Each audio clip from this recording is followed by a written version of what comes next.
नमस्कार साथियों, स्वागत है आप सभी का यूके एग्जाम पाथफाइंडर्स पर। मैं हूं संदीप रावत, लेकर हाजिर हूं वनरो का एनसीईआरटी क्लास 10th का फिजिक्स का चैप्टर प्रकाश परावर्तन तथा अपवर्तन। तो चलिए शुरू करते हैं क्वेश्चन नंबर फर्स्ट से। एक उत्तल दर्पण की वक्रता त्रिज्या 20 सेंटीमीटर है, तो फोकस दूरी ज्ञात कीजिए। फोकस दूरी का सूत्र है R बराबर 2F। तो F बराबर R दिया हुआ है 20/2 इक्वल टू 10 सेंटीमीटर। अतः 20 सेंटी वक्र त्रिज्या वाले दर्पण की फोकस दूरी 10 सेंटीमीटर होगी। 200 सेंटीमीटर फोकस दूरी वाले अवतल लेंस की क्षमता ज्ञात करो। दिया है F बराबर -200 सेंटीमीटर या -2 मीटर। ऋणात्मक चिन्ह इस बात की पुष्टि करता है कि लेंस अवतल है। उत्तल के लिए धनात्मक होता है। हम जानते हैं कि P बराबर 1/F। तो P बराबर 1/-2 इक्वल टू -0.5 D यानी डायोप्टर।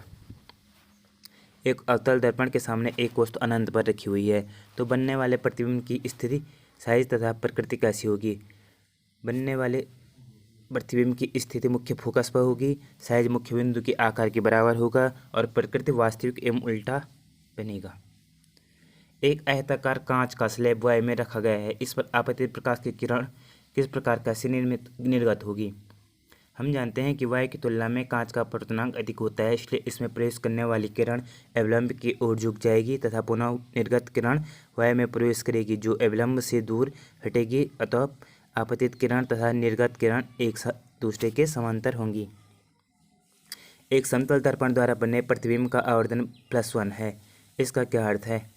इसका अर्थ यह है कि प्रतिबिंब सीधा तथा आभासी है, जो दर्पण के पीछे की ओर बना है तथा वस्तु के आकार का है। समतल दर्पण के लिए केवल यही संभव है।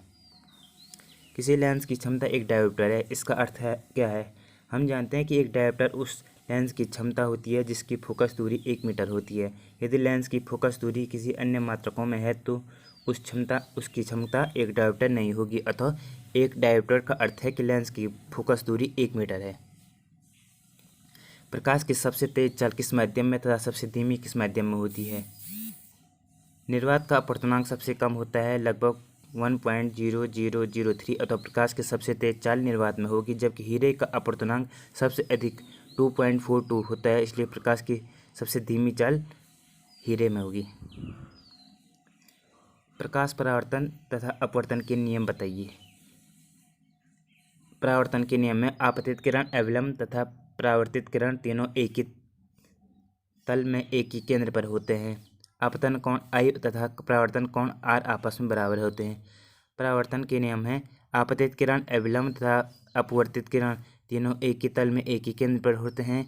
आपतन कोण की ज्या sin I तथा अपवर्तन कोण की ज्या sin R का अनुपात एक स्थिरांक होता है, अतः इसे स्नेल का नियम भी कहते हैं, अर्थात sin I/sin R बराबर स्थिरांक। अवतल दर्पण के मुख्य फोकस की परिभाषा लिखिए। अवतल दर्पण के मुख्य अक्ष पर स्थित ऐसा बिंदु जहां पर दर्पण के मुख्य अक्ष के समांतर आने वाली प्रकाश किरणें परावर्तन के पश्चात मिलती हैं, अवतल दर्पण का मुख्य फोकस कहलाता है। इसे F से निर्मित प्रदर्शित करते हैं। एक गोलीय दर्पण की वक्रता त्रिज्या 20 सेंटीमीटर है। इसकी फोकस दूरी क्या होगी, 10 सेंटीमीटर। उस दर्पण का नाम बताइए जो बिंब का सीधा तथा आवर्धित प्रतिबिंब बना सके। अवतल दर्पण। हम वाहन में अवतल दर्पण को पश्चात दृश्य के लिए रूप में वरीयता क्यों देते हैं, क्योंकि यह सदैव वस्तु का सीधा प्रतिबिंब बनाता है। यह वस्तु का अपेक्षाकृत छोटा प्रतिबिंब बनाता है, जिससे इनका दृष्टिक्षेत्र बढ़ जाता है। इससे चालक छोटे से दर्पण में सड़क का संपूर्ण दृश्य आसानी से देख पाता है। किसी बिंब का अवतल दर्पण द्वारा बना प्रतिबिंब आभासी, सीधा तथा बिंब से बड़ा हो पाया गया है। वस्तु की स्थिति कहाँ होनी चाहिए, दर्पण के ध्रुव तथा मुख्य फोकस के बीच। किसी बिंब का वास्तविक तथा समान साइज का प्रतिबिंब प्राप्त करने के लिए बिंब को उत्तल लेंस के सामने कहाँ रखें, फोकस दूरी की दोगुनी पर। किसी दर्पण से आप चाहे कितनी भी दूर खड़े हो, आपका प्रतिबिंब सदैव सीधा प्रतीत होता है। संभवतः वह दर्पण है समतल दर्पण अथवा उत्तल दर्पण। किसी लेंस के मुख्य फोकस बिंदु एवं प्रकाशीय केंद्र के बीच की दूरी को क्या कहते हैं, फोकस दूरी। मुख्य अक्ष को परिभाषित कीजिए। किसी लेंस के मुख्य फोकस दूरी एवं प्रकाश केंद्र के बीच की दूरी को फोकस दूरी कहते हैं। वाहनों के साइड मिरर के रूप में कौन सा दर्पण प्रयोग होता है? अवतल दर्पण। यदि प्रकाश की किरण कांच की पट्टिका पर लंबवत आपतित होती है तो अपवर्तन कोण का मान कितना होगा? 0। सरल सूक्ष्मदर्शी में कैसा लेंस प्रयुक्त करते हैं? इसमें कम फोकस दूरी का एक उत्तल लेंस होता है। प्रकाश किरणों को फैलाने वाले लेंस का नाम बताओ? अवतल दर्पण। लेंस की फोकस दूरी किन कारकों पर निर्भर करती है? लेंस के प्रकाश के अपवर्तनांक पर, लेंस के दोनों वक्र पृष्ठों के त्रिज्याओं R1 व R2 पर, प्रकाश के वर्ण या तरंग दैर्ध्य पर। उस दर्पण का नाम बताइए जो वस्तु का बड़ा एवं कल्पित प्रतिबिंब बनाता है? अवतल दर्पण। यदि कोई वस्तु उत्तल दर्पण के ध्रुव तथा अनंत के मध्य रखी जाए तब उसका प्रतिबिंब कहाँ बनेगा? दर्पण के फोकस तथा ध्रुव के मध्य तथा दर्पण के पीछे। उस दर्पण का नाम बताइए जिसका प्रयोग दंत चिकित्सक अपने रोगी के दांत देखने के लिए करता है? अवतल दर्पण। अवतल दर्पण के मुख्य अक्ष पर कोई वस्तु किस स्थान पर रखी जाए जिससे इस वस्तु का वास्तविक प्रतिबिंब प्राप्त हो सके, जिसकी माप वस्तु की लंबाई के बराबर है? वस्तु को अवतल दर्पण के वक्रता केंद्र पर रखना चाहिए। दर्पण के रैखिक आवर्धन को परिभाषित कीजिए। दर्पण के रैखिक आवर्धन को प्रतिबिंब की ऊंचाई तथा वस्तु की ऊंचाई के अनुपात रूप में परिभाषित किया जाता है। आवर्धन बराबर प्रतिबिंब की ऊंचाई अपॉन वस्तु की ऊंचाई। किसी लेंस की फोकस दूरियां कब बराबर होती हैं? लेंस के दोनों ओर एक समान माध्यम तथा दोनों वक्रता त्रिज्याएं समान होने पर लेंस की दोनों फोकस दूरियां समान होंगी। अपवर्तन का प्रथम नियम लिखो। आपतित किरण, अपवर्तित किरण एवं अभिलंब तीनों एक ही तल में होते हैं। यह अपवर्तन का प्रथम नियम है। प्रकाश की किरणों को केंद्रित करने के लिए कौन सा लेंस प्रयुक्त किया जाता है? अभिसारी या उत्तल लेंस। प्रकाश की किरण का सघन से विरल माध्यम में प्रवेश करने पर उसके वेग पर क्या प्रभाव पड़ेगा? प्रकाश किरण का वेग बढ़ जाता है। जब प्रकाश की किरण विरल माध्यम से सघन माध्यम में जाती है तब आपतन और अपवर्तन कोण में किस कोण का मान अधिक होता है? आपतन कोण का। सघन व विरल माध्यम में क्या अंतर है? सघन माध्यम में प्रकाश वेग निर्वात की अपेक्षा कम जबकि विरल माध्यम में सघन की अपेक्षा अधिक होता है। प्रकाश अपवर्तन किसे कहते हैं? प्रकाश किरण का एक माध्यम से दूसरे माध्यम में प्रवेश करते समय पृथककारी तल पर इसकी दिशा में विचलन की क्रिया को अपवर्तन कहते हैं। एक उत्तल लेंस किसी वस्तु का वास्तविक तथा बहुत बड़ा प्रतिबिंब बनाता है। मुख्य अक्ष पर वस्तु की स्थिति क्या होनी चाहिए? वस्तु के लेंस के फोकस पर स्थित होनी चाहिए वस्तु।